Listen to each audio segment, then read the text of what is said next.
Biografi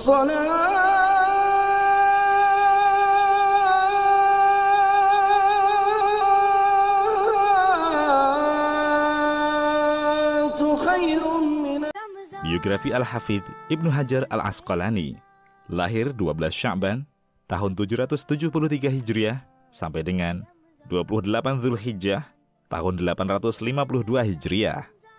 Pada akhir abad ke-8 Hijriah dan pertengahan abad ke-9 Hijriah, termasuk masa keemasan para ulama dan terbesar bagi perkembangan madrasah, perpustakaan, dan halaqah ilmu.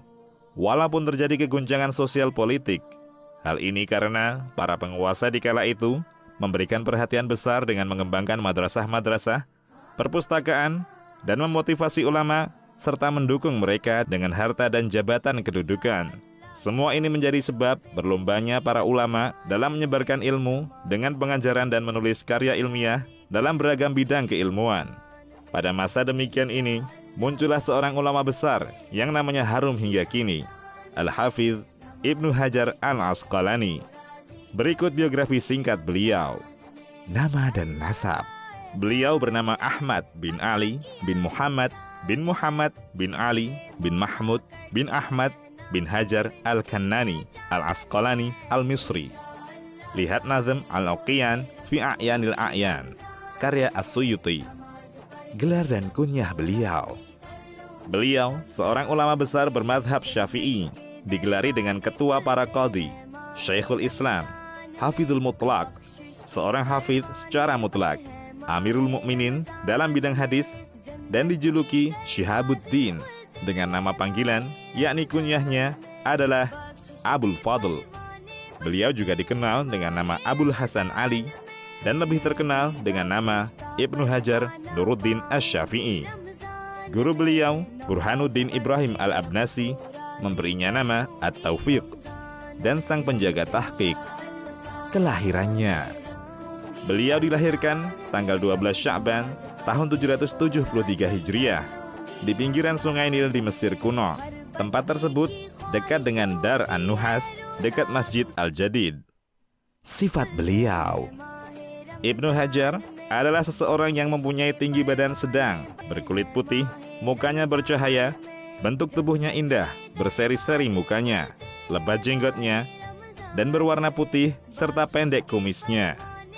Dia adalah seorang yang pendengaran dan penglihatannya sehat, kuat dan utuh giginya, kecil mulutnya, kuat tubuhnya, bercita-cita tinggi, kurus badannya, fasih lisannya, lirih suaranya, sangat cerdas, pandai, pintar bersyair, dan menjadi pemimpin di masanya. Pertumbuhan dan belajarnya. Ibnu Hajar tumbuh dan besar sebagai anak yatim. Ayah beliau meninggal ketika ia berumur 4 tahun, dan ibunya meninggal ketika ia masih balita. Ayah beliau meninggal pada bulan Rajab tahun 777 Hijriah. Setelah berhaji dan mengunjungi Baitul Maqdis dan tinggal di 2 tempat tersebut. Waktu itu, Ibnu Hajar ikut bersama ayahnya. Setelah ayahnya meninggal, beliau ikut dan diasuh oleh Az-Zaki Al-Kharubi, yakni kakak tertua Ibnu Hajar, sampai sang pengasuh meninggal. Hal itu karena sebelum meninggal, sang ayah berwasiat kepada anak tertuanya, yaitu saudagar kaya bernama Abu Bakar Muhammad bin Ali bin Ahmad Al-Kharubi, yang wafat pada tahun 787 Hijriah, untuk menanggung dan membantu adik-adiknya.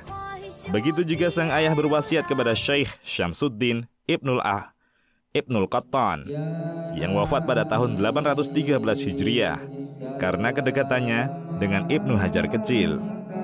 Ibnu Hajar tumbuh dan besar sebagai anak yatim piatu yang menjaga ifah, yakni menjaga diri dari dosa, sangat berhati-hati dan mandiri di bawah kepengasuhan kedua orang tersebut. Zakiyuddin Abu Bakar Al-Kharubi memberikan perhatian yang luar biasa dalam memelihara dan memperhatikan serta mengajari beliau. Dia selalu membawa Ibnu Hajar ketika mengunjungi dan tinggal di Mekah, hingga ia meninggal dunia tahun 787 Hijriah. Pada usia 5 tahun, Ibnu Hajar masuk Al-Maktab, yakni semacam TPA sekarang, untuk menghafal Al-Quran. Di sana ada seorang guru yang bernama Syamsuddin bin Al-Alaf, yang saat itu menjadi gubernur Mesir dan juga Syamsuddin Al-Atrusi. Akan tetapi, Ibnu Hajar belum berhasil menghafal Al-Quran sampai beliau diajar oleh seorang ahli faqih dan pengajar sejati, yaitu Sadruddin Muhammad bin Abdul Razak As-Safti Al-Muqri.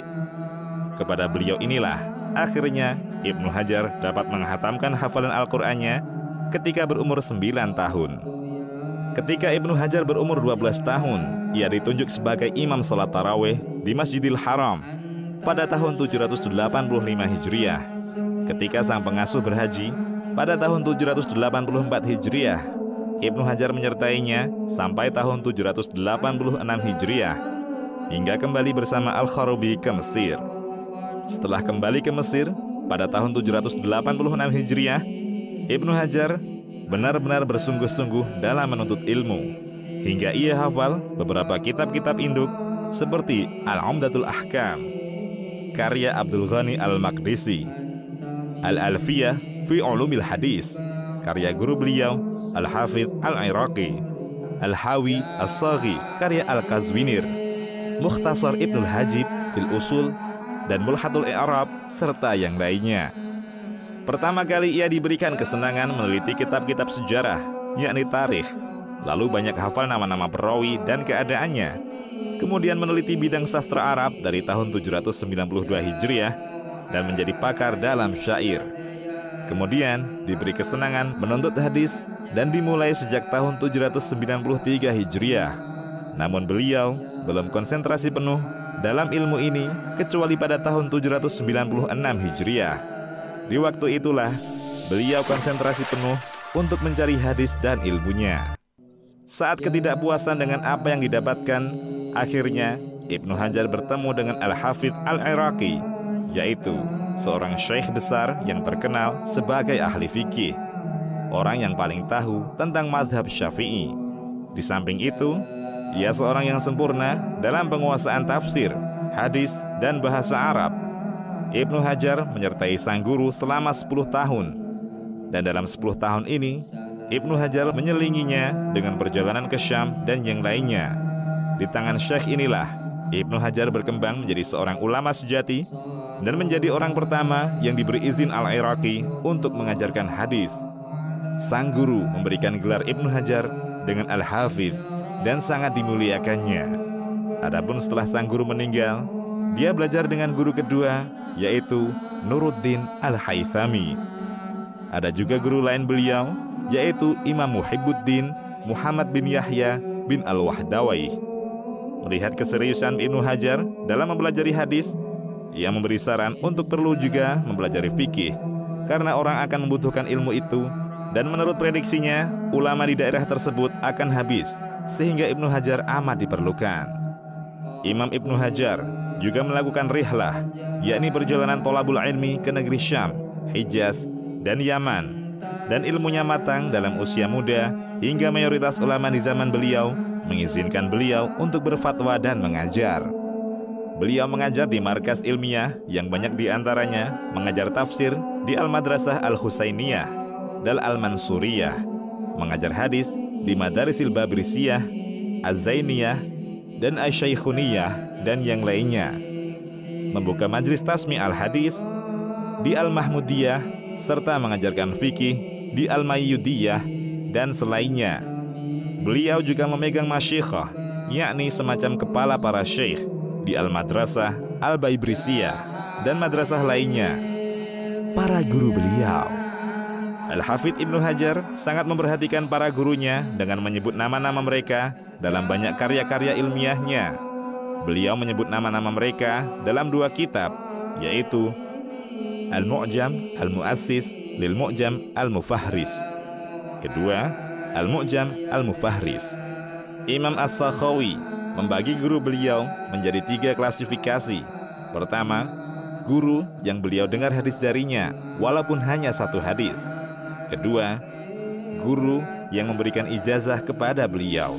Ketiga, guru yang beliau ambil ilmunya secara mudzakarah atau mendengar darinya khutbah atau karya ilmiahnya. Guru beliau mencapai lebih dari 640 orang, sedangkan Ibnu Khalil Ad-Dimashqi dalam kitab Juma'an Ad-Durar membagi para guru beliau dalam 3 bagian juga dan menyampaikan jumlahnya ada 639 orang. Dalam kesempatan ini, kami hanya menyampaikan beberapa saja dari mereka yang memiliki pengaruh besar dalam perkembangan keilmuan beliau agar tidak terlalu panjang biografi beliau ini. Di antara para guru beliau tersebut adalah: pertama, dalam bidang keilmuan Al-Qiraat, yakni ilmu Al-Quran, Syekh Ibrahim bin Ahmad bin Abdul Wahid bin Abdul Mu'min bin Olwan At-Tanuhi Al-Ba'li Ad-Dimashqi, wafat pada tahun 800 Hijriah, dikenal dengan Burhanuddin Asy-Syami. Ibnu Hajar belajar dan membaca langsung kepada beliau sebagian Al-Quran, kitab Asy-Syatibiyah, Sahih Al-Bukhari, dan sebagian Musnad dan Juz Al-Hadis. Syekh Burhanuddin ini memberikan izin kepada Ibnu Hajar dalam fatwa dan pengajaran pada tahun 796 Hijriah. Kedua, bidang ilmu fikih. Pertama, Syekh Abu Hafiz Sirajuddin Omar bin Ruslan bin Nusair bin Salih Al-Kinani Al-Asqalani Al-Bulqini Al-Misri, wafat pada tahun 805 Hijriah. Seorang mujtahid, hafiz, dan seorang ulama besar. Beliau memiliki karya ilmiah diantaranya Mahasinul Istilah fil Mustalah dan Hawashi ala Raudhah serta lainnya. Kedua, Syekh Umar bin Ali bin Ahmad bin Muhammad bin Abdillah Al-Ansari Al-Andalusi Al-Misri, wafat pada tahun 804 Hijriah, dikenal dengan Ibnul Mulakin. Beliau orang yang terbanyak karya ilmiahnya di zaman tersebut. Di antara karya beliau, Al-I'lam bi Fawaidi Umdatil Ahkam, dicetak dalam 11 jilid, dan Takhrij Ahadits Ar-Rafi'i, dicetak dalam 6 jilid, dan Syarah Sahih Al-Bukhari dalam 20 jilid. Berikutnya, Burhanuddin Abu Muhammad Ibrahim bin Musa bin Ayub Ibnu Abnasi. Ketiga, bidang ilmu usul fikih, Syekh Izzuddin Muhammad bin Abu Bakar bin Abdul Aziz bin Muhammad bin Ibrahim bin Sa'dullah bin Jama'ah Al-Kinani Al-Hamwi Al-Misri, yang wafat pada tahun 819 Hijriah, dikenal dengan Ibnu Jama'ah, seorang yang faqih, usuli, muhaddis, ahli kalam, sastrawan, dan ahli nahwu. Ibnu Hajar mulazamah kepada beliau dari tahun 790 Hijriah sampai 819 Hijriah. Keempat, bidang ilmu sastra Arab. Pertama, Majduddin Abu Thahir Muhammad bin Ya'qub bin Muhammad bin Ibrahim bin Omar Asy-Syairazi Al-Fairuzabadi, seorang ulama pakar sastra Arab yang paling terkenal di masa itu. Kedua, Syamsuddin Muhammad bin Muhammad bin Ali bin Abdul Razak Al-Ghumari. Kelima, bidang hadis dan ilmunya. Pertama, Zainuddin Abdurrahim bin Al-Husain bin Abdurrahman bin Abu Bakar bin Ibrahim Al-Mahrani Al-Iraqi. Kedua, Nuruddin Abul Hasan Ali bin Abu Bakar bin Sulaiman bin Abu Bakar bin Omar bin Salih Al-Haythami. Selain beberapa yang telah disebutkan di atas, guru-guru Ibnu Hajar antara lain Al-Iraqi, seorang yang paling banyak menguasai bidang hadis dan ilmu-ilmu yang berhubungan dengan hadis. Al-Haythami, seorang yang paling hafal tentang matan-matan. Al-Ghimari, seorang yang banyak tahu tentang bahasa Arab dan berhubungan dengan bahasa Arab. Al-Muhib bin Hisham, seorang yang cerdas. Al-Ghifari, seorang yang hebat hafalannya. Al-Abnasi, seorang yang terkenal kehebatannya dalam mengajar dan memahamkan orang lain. Al-Aizu bin Jama'ah, seorang yang banyak menguasai beragam bidang ilmu. At-Tanuhi, seorang yang dikenal dengan qiraatnya dan ketinggian sanadnya dalam qiraat. Murid beliau. Kedudukan dan ilmu beliau yang sangat luas dan dalam tentunya menjadi perhatian para penuntut ilmu dari segala penjuru dunia. Mereka berlomba-lomba mengarungi lautan dan daratan untuk dapat mengambil ilmu dari sang ulama ini. Oleh karena itu, tercatat lebih dari 500 murid beliau, sebagaimana disampaikan murid beliau, Imam As-Sakhawi. Di antara murid beliau yang terkenal adalah: pertama, Syekh Ibrahim bin Ali bin Asy-Syaikh bin Burhanuddin bin Zahirah Al-Makki Asy-Syafi'i, yang wafat pada tahun 891 Hijriah. Kedua, Syekh Ahmad bin Utsman bin Muhammad bin Ibrahim bin Abdullah Al-Karmani Al-Hanafi yang wafat pada tahun 835 Hijriah, dikenal dengan Syihabuddin Abul Fatih Al-Kalutani, seorang muhaddits. Ketiga, Syihabuddin Ahmad bin Muhammad bin Ali bin Hasan Al-Ansari Al-Khazraji yang wafat pada tahun 875 Hijriah, yang dikenal dengan Al-Hijazi. Keempat, Zakaria bin Muhammad bin Zakaria Al-Ansari, wafat pada tahun 926 Hijriah. Kelima, Muhammad bin Abdurrahman bin Muhammad bin Abu Bakar bin Utsman As-Sakhawi Asy-Syafi'i, wafat pada tahun 902 Hijriah. Keenam, Muhammad bin Muhammad bin Muhammad bin Abdullah bin Fahd Al-Hashimi Al-A'lawi Al-Makki, wafat pada tahun 871 Hijriah. Ketujuh, Burhanuddin Al-Baqai, penulis kitab Nuzumud Durar fi Tanasubil Ay Was-Suwar. 8.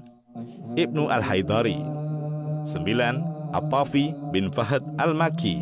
10. Al-Kamal bin Al-Hamam Al-Hanafi. 11. Qasim bin Qutlubugha. 12. Ibnu Taghribardi, penulis kitab Al-Manhal As-Safi. 13. Ibnu Quzni. 14. Abul Fadl bin Asy-Syihnah. 15. Al-Muhib Al-Bakri. 16. Ibnu As-Sayrafi. Menjadi qadhi. Wafatnya setelah melalui masa-masa kehidupan yang penuh dengan kegiatan ilmiah dalam khidmah kepada ilmu dan berjihad menyebarkannya dengan beragam sarana yang ada. Ibnu Hajar jatuh sakit di rumahnya setelah ia mengundurkan diri dari jabatannya sebagai qadhi pada tanggal 25 Jumadal Akhir tahun 852 Hijriah. Dia adalah seorang yang selalu sibuk dengan mengarang dan mendatangi majelis-majelis ta'lim hingga pertama kali penyakit itu menjangkit, yaitu pada bulan Dzulqa'dah tahun 852 Hijriah. Ketika ia sakit yang membawanya meninggal, ia berkata, "Ya Allah, bolehlah Engkau tidak memberikanku kesehatan, tetapi janganlah Engkau tidak memberikanku pengampunan." Beliau berusaha menyembunyikan penyakitnya dan tetap menunaikan kewajibannya mengajar dan membacakan imla. Namun penyakit tersebut semakin bertambah parah, sehingga para tabib dan penguasa, yakni umara serta para qadhi, bolak-balik menjenguk beliau. Sakit ini berlangsung lebih dari 1 bulan kemudian. Kemudian beliau terkena diare yang sangat parah dan mengeluarkan darah. Imam As-Sakhawi berkata, "Saya mengira Allah telah memuliakan beliau dengan mati syahid karena penyakit ta'un telah muncul. Kemudian pada malam Sabtu, tanggal 18 Zulhijjah, tahun 852 Hijriah, berselang 2 jam setelah sholat Isya, orang-orang dan para sahabatnya berkerumun di dekatnya, menyaksikan hadirnya sakaratul maut." Hari itu adalah hari musibah yang sangat besar. Orang-orang menangisi kepergiannya, sampai-sampai orang non-muslim pun ikut meratapi kematian beliau. Pada hari itu, pasar-pasar ditutup demi menyertai kepergiannya. Para pelayat yang datang pun sampai-sampai tidak dapat dihitung. Semua para pembesar dan pejabat kerajaan saat itu datang melayat dan bersama masyarakat yang banyak sekali mensolatkan jenazah beliau. Diperkirakan orang yang mensolatkan beliau lebih dari 50.000 orang. Dan Amirul Mukminin Khalifah Al-Abbasiyah mempersilahkan Al-Bulkini untuk menyolati Ibnu Hajar di Ar-Ramilah di luar kota Kairo. Jenazah beliau kemudian dipindah ke Al-Qarafah As-Sughra untuk dikubur di pekuburan Bani Al-Kharubi yang berhadapan dengan Masjid Ad-Dailami di antara makam Imam Asy-Syafi'i dengan Syekh Muslim As-Silmi. Sanjungan para ulama terhadapnya. Al-Hafidz As-Sakhawi berkata, "Adapun pujian para ulama terhadapnya, ketahuilah, pujian mereka tidak dapat dihitung. Mereka memberikan pujian yang tak terkira jumlahnya. Namun, saya berusaha untuk menyebutkan sebagiannya sesuai dengan kemampuan." Al-Iraqi berkata, "Ia adalah syekh yang alim, yang sempurna, yang mulia, yang seorang muhadis, yakni ahli hadis, yang banyak memberikan manfaat yang agung, seorang al-hafidh yang sangat bertakwa, yang dhabit, dapat dipercaya perkataannya, yang thiqah, yang amanah. Syihabuddin Ahmad Abul Fadl bin Asy-Syaikh Al-Imam Al-Alim Al-Auhad Al-Marhum Nuruddin, yang kumpul kepadanya para perawi dan syekh-syekh yang pandai dalam naskh dan mansukh, yang menguasai al-muwafaqat dan al-abdal, yang dapat membedakan antara rawi-rawi yang thiqah dan dhaif, yang banyak menemui para ahli hadis, dan yang banyak ilmunya dalam waktu yang relatif pendek. Dan masih banyak lagi ulama yang memuji dia dengan kepandaian Ibnu Hajar. Karya ilmiah beliau. Al-Hafidz Ibnu Hajar telah menghabiskan waktunya untuk menuntut ilmu dan menyebarkannya dengan lisan, amalan, dan tulisan. Beliau telah memberikan jasa besar bagi perkembangan beraneka ragam bidang keilmuan untuk umat ini. Murid beliau yang ternama Imam As-Sakhawi dalam kitab Ad-Diya'ul Lami menjelaskan bahwa karya tulis beliau mencapai lebih dari 150 karya, sedangkan dalam kitab Al-Jawahir wad Durar disampaikan lebih dari 270 karya. Tulisan-tulisan Ibnu Hajar antara lain Ithaful Mahrah bi Atrafil Ashrah, An-Nukat Az-Ziraf alal Atraf, Ta'rif Ahli Taqdis bi Maratibil Mausufin Bitadlis atau Tabaqat Al-Mudalisin, Taghliqut Ta'liq, At-Tamyiz fi Takhrij Ahadits Syarah Al-Wajiz atau At-Talkhis Al-Habir, Ad-Dirayah fi Takhrij Ahadisil Hidayah, Fathul Bari bi Syarh Sahih Al-Bukhari, Al-Qaulul Musaddad fi Dzabbi an Musnadil Imam Ahmad, Al-Kafi Asy-Syafi'i, Al-Kafi Asy-Syafi fi Takhrij Ahaditsil Kasyaf, Mukhtasar At-Targhib wa Tarhib, Al-Matalibul Aliyah bi Zawaidil Masanid Ats-Tsamaniyah, Nukhbatul Fikri fi Mustalahi Ahli Al-Athar, Nuzhatun Nazar fi Tawdihi Nukhbatil Fikr. Komentar dan kritik atas kitab Ulumul Hadis karya Ibnu Shalah, Hadyus Sari Muqaddimah Fathul Bari, Tabsir Al-Muntabas bi Tahrilil Mustabah, Ta'jilul Manfa'ah bi Zawaidi Rijalil A'immah Al-Arba'ah, Taqribut Tahdzib, Tahdzibut Tahdzib, Lisanul Mizan, Al-Isabah fi Tamyizis Sahabah, Inba'ul Ghamar bi Inba'il Umur, bi Inba'il Umur, Ad-Durarul Kaminah fi A'yanil Mi'ah Ats-Tsaminah, Raf'ul Isri an Qudatil Misra, Bulughul Maram min Adillatil Ahkam, Quwwatul Hujjaj fi Umumil Maghfiratil Hujjaj. Demikian, Allahu a'lam.